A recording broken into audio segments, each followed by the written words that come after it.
que por lo menos tengan en mente que nosotros venimos de una cultura milenaria, que éramos científicos. Ahorita muchas personas ven a los danzantes y piensan que nada más se la pasan danzando y son ignorantes, o son drogadictos, o son borrachos, se la pasan fumando marihuana, porque lamentablemente hay compañeros que así lo hacen, pero vemos personas que no, porque nuestros abuelos eran científicos. Para fundar la Ciudad de México, Tenochtitlan hicieron cálculos astronómicos y matemáticos, y el águila a la que hace referencia es nuestro Padre Sol. El Sol fue el que les marcó dónde construir la ciudad. Por eso a Cuauhtémoc le pusieron así, porque nuestro Sol, y en la consigna lo dice, nuestro Sol se ha ocultado, y Cuauhtémoc es el descenso, no es la caída, porque también a Cuauhtémoc lo traducen como la caída, no, es un descenso dentro, y fue lo que le pasó.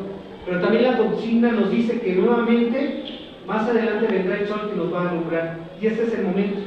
Yo ahorita les pido a ustedes ese compromiso, que le transmitan a las nuevas generaciones que tenemos que volver a fundar la ciudad más grande y bella del mundo.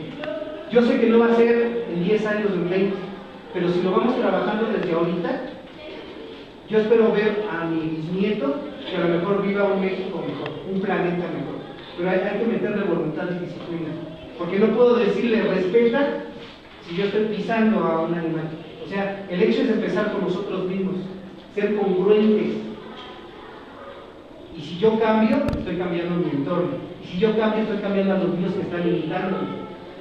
Yo les invito a todos a trabajar juntos. Y si no están en un grupo de mexicanidad en sus casas, vamos a ser mexicas comprometidos y vamos en un futuro a vernos en 150 años, en 200, siendo nuevamente una potencia, un país fuerte, el México que fue en ese tiempo.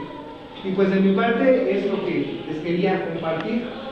Y acuérdense de lo que me dijeron mis maestrianes, se los digo a ustedes, asómbrense de lo que escuchan, pero no del hecho. Y pues les paso la palabra a ustedes, si gustan comentar algo. Antes de que, perdón.